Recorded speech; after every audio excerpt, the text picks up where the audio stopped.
I have not covered games much at all on this channel.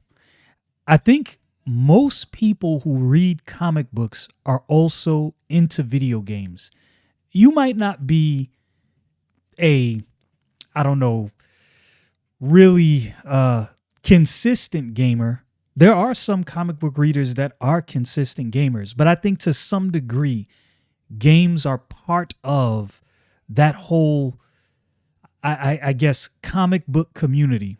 When I was growing up, I was playing video games, reading comic books, and drawing. That's what I was doing all day long and listening to music. I was really, really an introvert, and these were things that were outlets for me. Now, games are something that I will hopefully be covering on the channel more. I might, Lord willing, buy a Switch 2 and maybe even do some game stream. Now, I am not a live streamer. That's not what I do. I'm not really into that. So I may just record some videos playing games. So I won't really call it a stream. Like I said, that's just not really my thing. Maybe play through some games, show some, live previews as I'm playing. But this got my attention because I started, and I think I brought this up before. When I started gaming, I started with a Sega Master System. This was before the Genesis. This was around the same time that Nintendo had its Nintendo Entertainment System, or Super Famicom as it was called in Japan. And I had Sega Master System. I love that game. I played that thing out. I think it might still be in my mom's house somewhere. I'll have to ask her if she still has it. But I loved it. I went from there to a Sega Genesis, and I've brought all of this up before. From that Sega Genesis, I had a Sega Saturn. Did I have a Sega CD? No, I had a Sega Saturn. And then the Dreamcast was, the end of Sega as far as game consoles. And I had a Nintendo 64 and a GameCube, and a Switch was the last system I bought. I also had an Xbox 360. My sons had Xboxes and PlayStations, but I haven't really played games as much as I used to. So I said all that to kind of give you a running history, but Sonic the Hedgehog brings back so many memories. The soundtrack to Sonic the Hedgehog, oh my goodness, some absolute bangers. I can go online and look up those old Sonic the Hedgehog games just to listen to the soundtracks. Those things was fire. Anyway, this story right here from Bounding Into Comics, Sonic Team says no to Sonic Adventures remake, but Sega could still make it happen.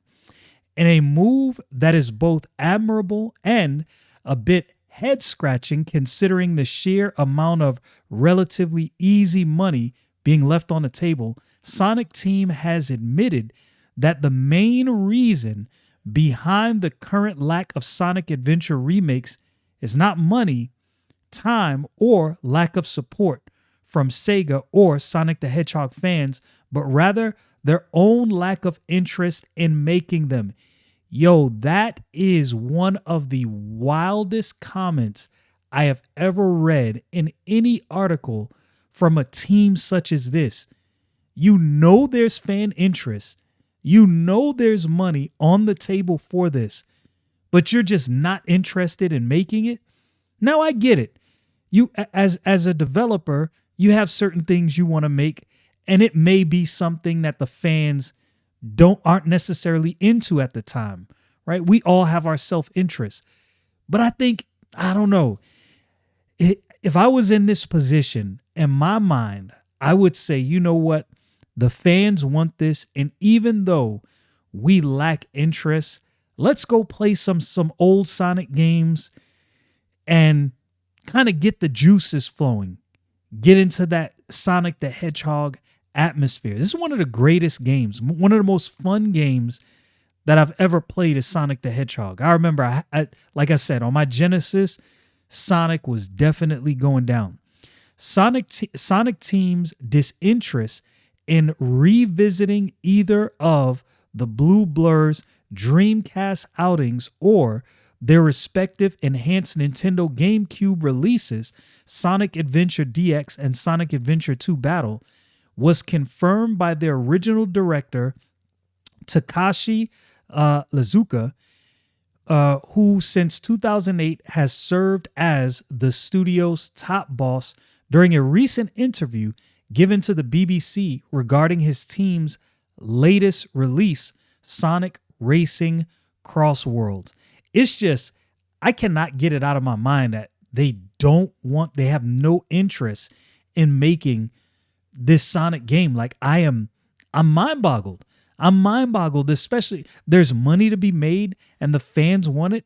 And you just say, you know what? Nah, we're not really interested in doing that. Yo, I don't understand. I can't wrap my brain around that. Asked about the potential for either game to eventually receive the remake treatment, Lazuka informed his host that Sonic Team has was more interested in experimenting with current day hardware to create richer, more complex, more interesting worlds than looking back at the past. Now, that part of it, okay, so looking at it from that angle, I can kind of understand. If their thinking is we can go back and recreate this thing or we can make something fresh and new.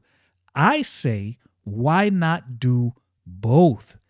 You can have a team set to create a remake of these games that the fans want, and you can have a team working on a brand new Sonic outing. Now I know that's a lot of money into that. I'm sure they could figure it out. Like the article even said, there's money on the table. Fans want it. Instead of using all that time and energy to remake a game that people have already experienced, we could make a brand new game instead. Now, here's the caveat.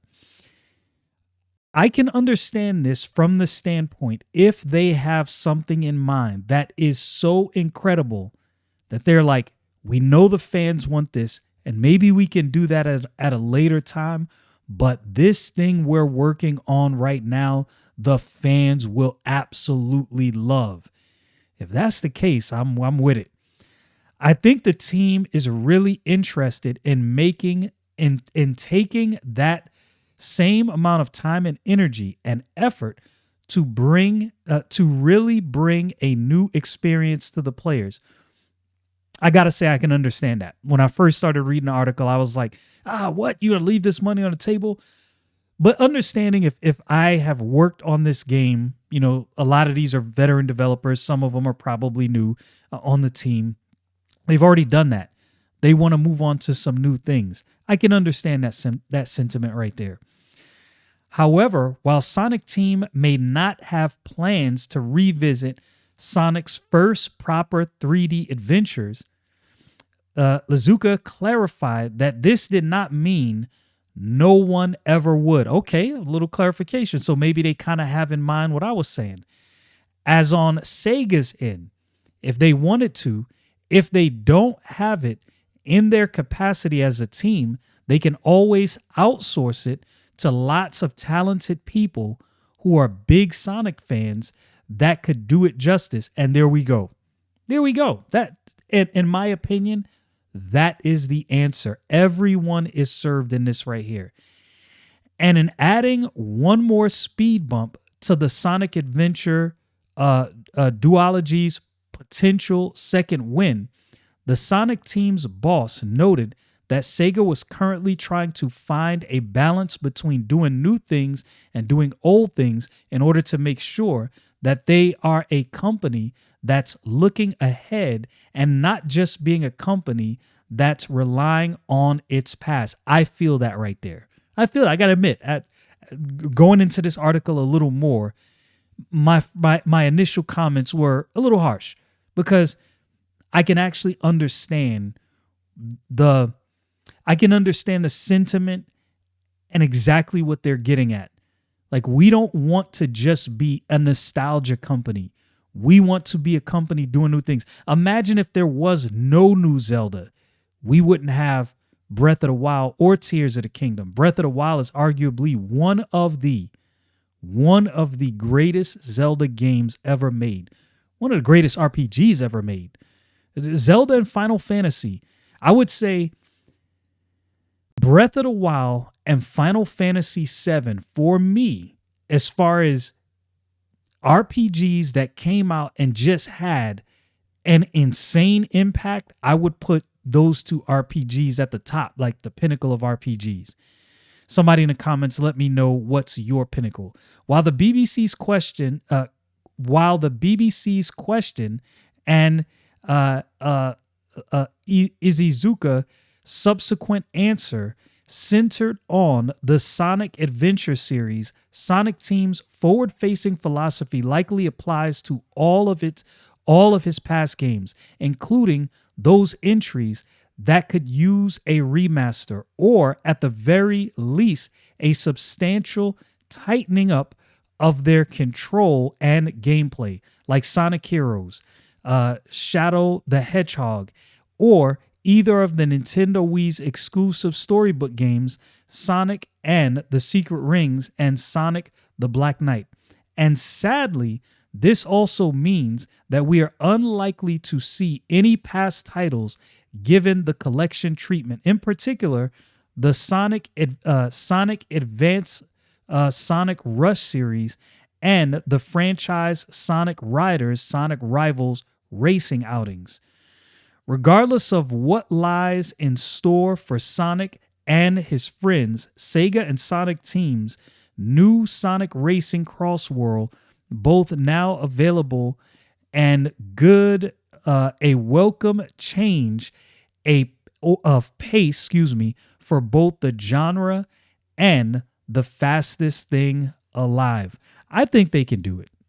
I think, kind of like he said, outsourcing, giving this to somebody else, some other developers out there that are hungry to make something worthy of the Sonic name. And I think you have a lot of people out there. There's probably so many new developers and programmers, graphic artists, and everybody in that realm that would love to get their chops on making either a remaster or even a new Sonic game. I think there's enough people out there that would want to do something like this that it can be done. Sonic is one of my favorite games of all time.